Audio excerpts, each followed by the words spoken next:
बैठक पार पडली आज शिवसेनेच्या सर्व इच्छुक उमेदवारांची बैठक झाली.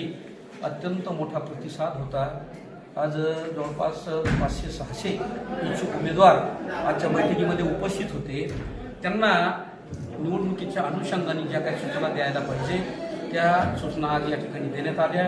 माननीय अभिमन्यू दादा खोतकर, माननीय भाऊसाहेबजी घुगे, आमचे महेश असतील, विष्णूजी असतील, आत्मानंदजी असतील, राजू, आमचे जावेद भाई, सगळे मगरे साहेब, कुमारी साहेब आणि गणेश राऊत, सगळे मान्यवर, सर्व शहरातील सर्व सन्माननीय नेते यांनी या सर्व इच्छुक उमेदवारांना मार्गदर्शन केलं आणि एक प्रचंड असं उत्साहाचं वातावरण मी आधी तर बघितलं. आणि म्हणून ही महानगरपालिका कुठल्याही परिस्थितीमध्ये ही माननीय एकनाथ शिंदे साहेब, माननीय अर्जुनराव खोतकर साहेब यांच्या नेतृत्वामध्ये या महानगरपालिकेवर भगवा पडल्याशिवाय राहणार नाही, हा विश्वास आमच्या सगळ्यांच्या मनात. पहिला महापौर कोण होईल सर? तो पक्ष ठरवून ना, त्यात खोतकर साहेबांनी हे ठरवणारच आहे.